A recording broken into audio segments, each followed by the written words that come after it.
जय हिंद। कैसे हो आप सब लोग? मैं आशा करता हूँ आप सब लोग एकदम अच्छे से होंगे। हाँ तो दोस्तों, हम कंटिन्यू कर रहे हैं इस वीडियो सीरीज को, जिसमें हम समझ रहे हैं द्विघात समीकरण का पूरा कॉन्सेप्ट या बेसिक समझ रहे हैं। और अब तक हम समझ रहे हैं, इस वीडियो में जो हम समझेंगे वो समझेंगे द्विघात समीकरण या फिर श्रीधराचार्य फॉर्मूला। और अब तक प्रीवियस वीडियो में, उससे पहले अब हम जो समझ रहे हैं वो समझ रहे हैं द्विघात समीकरणों को हल करने की विधियां।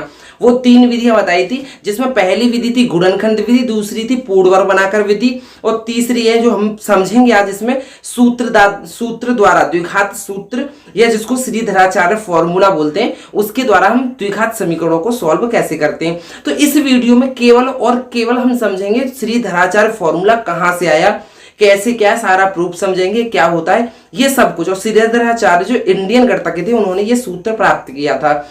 हाँ तो दोस्तों, सबसे पहले हम समझ लेते हैं श्रीधराचार्य फॉर्मूला होता क्या है, फिर समझेंगे उसका निगमन वो आया कहां से। हाँ तो स्टार्ट करते हैं दोस्तों। श्रीधराचार्य फॉर्मूला सूत्र या द्विघाती सूत्र। श्रीधराचार्य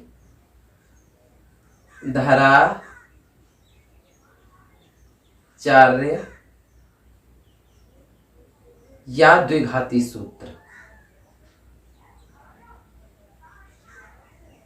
द्विघाती सूत्र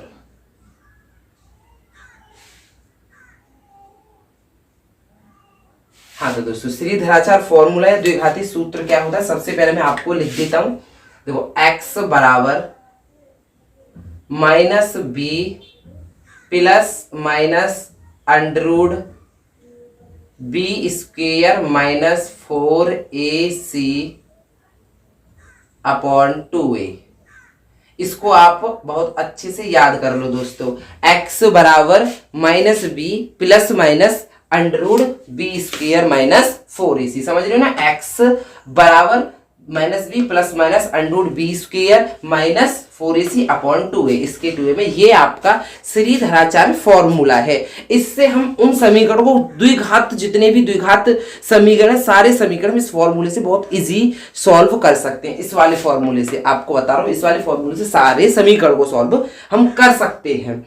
हाँ तो दोस्तों, ये आया कहां से? आया कुछ नहीं है, मैं आपको बताता हूँ। जो हमारा द्विघात समीकरण का मानक रूप होता है ना, उसको जब हम पूर्ण वर्ग बनाकर जो सूत्र मिलता है, पूर्ण वर्ग बनाएंगे, फिर जो हमें x का जो मान का जो सूत्र मिलेगा वहीं से ये आया। तो हम इसको एक बार सॉल्व करते हैं। तो देखो, द्विघात समीकरण का मानक रूप क्या होता है। अब हम इसको सॉल्व कर रहे हैं, निगमन कर रहे हैं इसका कि ये आया कहां से। दोस्तों आप इसको समझ लो, क्योंकि एक बार ना हमको ये पता चल जाती है ये फॉर्मूला आया कहां से कैसे, तो इस फॉर्मूला बहुत फिर इजी वे में याद रह जाता है। ठीक है, तो देखो, द्विघात समीकरण का मानक रूप क्या होता है। द्विघात समीकरण का मानक रूप, द्विघात समीकरण का मानक रूप या स्टैंडर्ड फॉर्म, मानक रूप क्या होता है, वहीं से उसका जब हम पूर्ण वर्ग बनाकर सॉल्व करेंगे तो वो यही सूत्र निकल के आएगा। हाँ तो देखो दोस्तों, द्विघात समीकरण क्या होता है हमारा, ax स्क्वेयर प्लस के bx प्लस के c बराबर 0। ओके दोस्तों, उसके बाद अब हम इसको फॉर्मूला लेके आएंगे तो क्या करेंगे, इस c का पक्षांतर कर देंगे। क्या करेंगे, c का पक्षांतर कर देंगे, तो ये हो जाएगा आपका ax स्क्वेयर प्लस के bx बराबर माइनस के c। यहां तक किसी को कोई प्रॉब्लम नहीं होगी। अब इसका हमको बनाना है होल स्क्वेयर, तो उसके लिए दोस्तों हमको करना क्या होगा, हमको अभी कुछ नहीं करना। सबसे पहले देखो, हमको ये ए स्क्वायर में चाहिए, तो हम इसको अपनी तरफ से समीकरण मान लेते हैं एक, और समीकरण 1 मानेंगे। तो देखो, समीकरण 1 में 4a का गुणा करने पर दोनों पक्षों में, समीकरण 1 में दोनों पक्षों में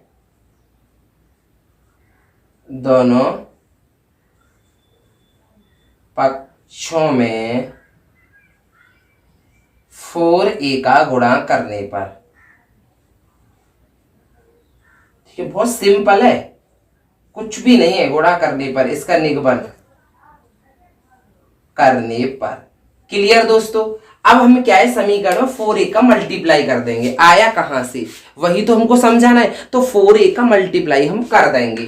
तो देखो, ए का जब हम ए एक्स स्क्वेयर में करेंगे तो यहाँ हो जाएगा 4a² एक्स। चलो एक बार ऐसा करता हूँ, पूरा सिंपल ही समझाता हूँ, 1-2 मिनट ज्यादा लगेगी पर कोई नहीं दोस्तों, ठीक है, 1-2 मिनट ज्यादा लगेगी पर कोई नहीं। अब देखो हम कर रहे हैं इसमें 4a का गुणा, तो देखो 4a मल्टीप्लाई इस वाली पक्ष में कर रहे हैं ax² प्लस के bx। क्लियर दोस्तों। अब बराबर की दूसरी साइड भी करेंगे, तो इसमें करेंगे तो इसमें तो डायरेक्ट हो जाएगा 4ac। क्लियर, माइनस के 4ac हो गया। अब 4a का इसमें गुणा करोगे दोस्तों तो यहां आएगा आपका 4a² x²। क्लियर दोस्तों। अब प्लस के 4a और bx हो जाएगा ये, और बराबर में आपका चल रहा है माइनस के 4ac। यहां तक किसी को कोई प्रॉब्लम नहीं होगी, ये देखो मेरा मानना है दोस्तों, ठीक है। उसके बाद आप क्या करोगे, उसके बाद हमको ये बनाना है a प्लस बी का होल स्क्वायर का फॉर्मूला। तो देखो अब हम कर क्या सकते हैं, यहां पर सबसे पहले इस समीकरण में फिर लिख दो, समीकरण में b² जोड़ने पर, b² क्यों जोड़ रहे हैं वो भी आपको पता चल जाएगी। तो समीकरण में इस वाले समीकरण में b² दोनों पक्षों में जोड़ने पर, दोनों पक्षों में जोड़ने पर, देखो सिंपली आपको क्लियर फंडा समझ में आ जाएगा फॉर्मूला कैसे आएगा। क्लियर दोस्तों। उसके बाद हम क्या करेंगे, इसमें b² जोड़ेंगे, तो देखो ये आपका है 4a² x²। क्लियर। उसके बाद फिर 4ab प्लस के 4abx। उसके बाद हमने यहां पर b² जोड़ दिया, इस वाले पक्ष में ऐसे ही इस वाले पक्ष में जोड़ देंगे, तो देखो b² जोड़ देंगे तो b²। अब ये माइनस के 4ac है तो इसीलिए हमने पहले b² लिख दिया, तो ये हो गया 4ac। यहां तक फिर आप किसी को कोई प्रॉब्लम नहीं होगी दोस्तों। उसके बाद देखो अब क्या करेंगे, ये आपको समझ में आ गया। अब इसको देखो हम ऐसे लिख सकते हैं 2ax, क्योंकि हमने ये सारा इसीलिए किया कि इसको हमको a प्लस बी का होल स्क्वायर बनाना था, तो ये 2ax का होल स्क्वायर हो जाएगा। क्लियर दोस्तों, ये 2ax का होल स्क्वायर हो जाएगा। उसके बाद ये आपका क्या है, b का होल स्क्वायर। यहां तक आप समझ लीजिए। फिर क्या होता है प्लस 2ab, तो देखो अब क्या होगी प्लस 2a क्या है आपका, इसको 2ax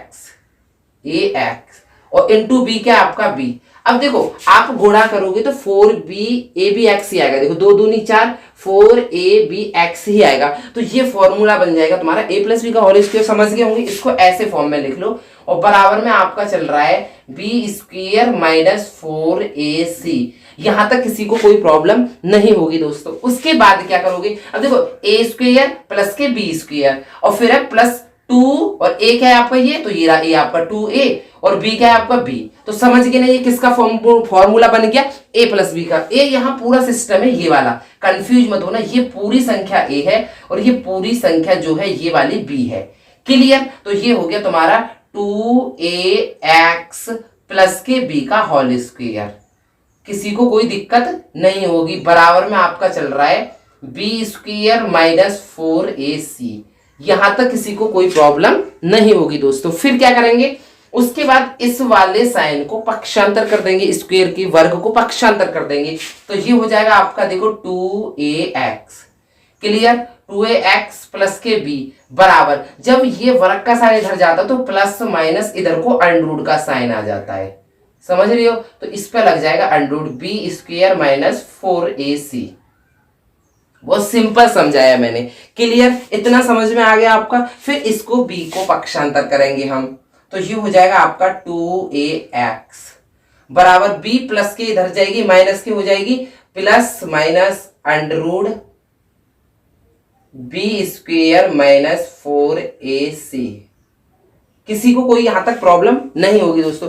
उसके बाद हमको यहाँ x का मान तो रखना है, तो 2a को भी पक्षांतर कर दो, तो 2a पक्षांतर करेंगे तो ये हो जाएगा आपका x बराबर माइनस के b plus minus under b² minus 4ac और अपॉन में आ गया आपका ये 2a। अब यही तो श्री धाराचार्य फॉर्मूला था, तो हमने इसको पूर्ण वर्ग ही तो बनाया, कुछ नहीं किया। पूर्ण वर्ग बनाने का मतलब यही होता है दोस्तों कि एक साइड को a प्लस बी का होल स्क्वायर बना दो, अब वो पक्षांतर हो गया तो माइनस का बन जाएगा। तो वही बात हो गई कि हमने इसको क्या करा है, पूर्ण वर्ग बनाया है। तो द्विघात समीकरण को जब पूर्ण वर्ग बनाते हैं और हमें जो फॉर्मूला प्राप्त होता है, जो x का सूत्र प्राप्त होता है, उसे हम द्विघाती सूत्र या श्रीधराचार्य फॉर्मूला कहते हैं। अब ये सबसे पहले किसने प्राप्त किया था, वो हमारे इंडियन गणितज्ञ श्रीधराचार्य जी ने प्राप्त किया था, इसीलिए इसको हम श्रीधराचार्य सूत्र या फॉर्मूला भी कहते हैं। और प्राप्त कैसे होता है वो आपको निगमन हो गया। तो एक बार दोबारा रिपीट कर दूं, सबसे पहले हम जानते हैं द्विघात समीकरण का मानक रूप ये होता है ax स्क्वायर प्लस के bx प्लस के c, उसके बाद c इस साइड पक्षांतर कर देंगे तो ये माइनस की हो जाएगी, ठीक है। उस समीकरण एक में दोनों पक्ष में 4a का गुणा करेंगे। 4a का गुणा क्यों किया है आपको पता चल गया होगा, क्योंकि हमको यहाँ पर ये 4a का इसलिए किया था 2ax का होल स्क्वायर बनाना था, तो a का और 4 का भी गुणा कर दिया, तो ये 4a का गुणा कर दिया, यहाँ इस साइड भी कर दिया। उसके बाद 4a square x square plus के 4abx बराबर 4ac आ गया। अब दोनों पक्षों में क्योंकि पता है ना आपको b भी लाना है भाई, a प्लस बी का होल स्क्वायर जब भी तो बनेगा, तो b स्क्वायर का दोनों पक्षों पे जोड़ने पर, यहाँ पे भी जोड़ दिया और यहाँ पे भी जोड़ दिया, क्लियर। उसके बाद ये a प्लस बी का फॉर्मूला बन गया, a प्लस बी का होल स्क्वायर का, तो देखो ये होगा 2ax, a पूरा है और b भी है, तो इसका होल स्क्वायर बराबर ये आपका है ही। अब जब हम वर्ग का साइन दूसरी साइड पक्षांतर करते हैं तो प्लस माइनस अंडररूट हो जाता है, दूसरी साइड अंडररूट हो जाती है, प्लस माइनस का साइन आ जाता है। ये आपका x बराबर श्रीधराचार्य का फॉर्मूला आ गया। किसका फॉर्मूला, श्रीधराचार्य, जो हमारे इंडियन गणितज्ञ थे। सबसे पहले इन्होंने ही ये फॉर्मूला दिया था, श्रीधराचार्य सूत्र। अब देखो x के यहाँ हमें दो मान प्राप्त होंगे। दो मान कैसे, जब हम एक बार प्लस का लें तो x बराबर क्या आएगी, देखो दोस्तों माइनस के b। जब हम प्लस का लेंगे तो यहाँ प्लस हो जाएगा अंडररूट b स्क्वायर माइनस के 4ac, क्लियर, और अपॉन में 2a। यहाँ कोई कंफ्यूज मत होना दोस्तों। फिर x का दूसरा मान जब हम माइनस का साइन लेंगे तो x बराबर माइनस के b। अब हम यहाँ माइनस का साइन ले रहे हैं, प्लस का छोड़ के, तो यहाँ माइनस हो जाएगा बस b स्क्वायर माइनस 4ac और अपॉन में 2a। आपको किसी को कोई प्रॉब्लम नहीं होगी दोस्तों, क्योंकि ये मेरा मानना है, बिल्कुल नहीं होनी चाहिए। बिल्कुल एक एक बात मैंने आपको क्लियर करी है, छोटी से छोटी और बड़ी से बड़ी, सब कुछ आपको पता है ना। ये मैंने स्टार्टिंग में भी बोला था कि जब मैं आपको पढ़ाऊंगा तो चाहे वो छोटी हो चाहे वो बड़ी, कुछ भी बताने की जरूरत पड़ेगी, चाहे वो छोटा चाहे बड़ा है, वो मैं आपको जरूर बताऊंगा। तो ये आपको एकदम अच्छे से समझ में आ रहा है। एक्स के दोनों मान, ये श्रीधराचार्य फॉर्मूला क्या है, माइनस प्लस माइनस, देखो minus B plus minus under root B square minus 4ac upon 2a। और एबीसी आपको पता है, एक्स स्क्वायर का गुणांक a है, एक्स का गुणांक b है और अचर पद c है। कोई भी द्विघात समीकरण दे रखा है आपको तो आप कंफ्यूज बिल्कुल ना होंगे दोस्तों। क्या है, बिल्कुल आपको कंफ्यूजन होने की बात है ही नहीं, बिल्कुल क्लियर है। आपको पता है एबीसी क्या है, एक्स का गुणांक a है, एक्स स्क्वायर का गुणांक a है, एक्स का गुणांक, देखो इस एक्स का गुणांक b है और ये c अचर पद है, तो आप निकाल लोगे। एबीसी का मान निकाल के सीरीज फॉर्मूला पुटअप कर देंगे, वहां से हमें एक्स के दो मान प्राप्त हो जाएंगे, एक बार प्लस का लेने पर एक बार माइनस का लेने पर। हाँ तो दोस्तों मैं आशा करता हूँ ये बहुत अच्छे से समझ में आया आपके श्रीधराचार्य फॉर्मूला।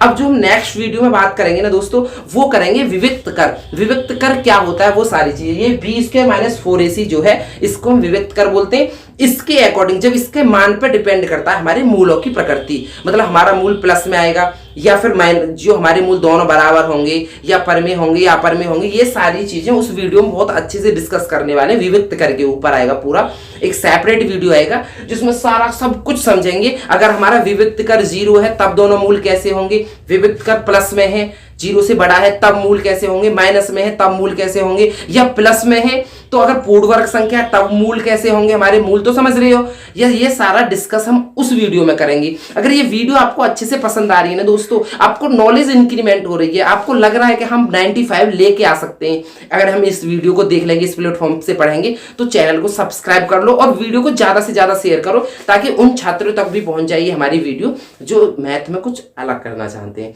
हाँ तो दोस्तों फिर मैं मिलता हूं नेक्स्ट वीडियो में नेक्स्ट टॉपिक के साथ। बहुत ही जबरदस्त टॉपिक लेके आ रहा हूं उस वीडियो में, बहुत अच्छा क्लियर कॉन्सेप्ट कराऊंगा आपका। थैंक यू दोस्तों, अब तक भी क्लियर है। मैं मिलता हूं नेक्स्ट वीडियो।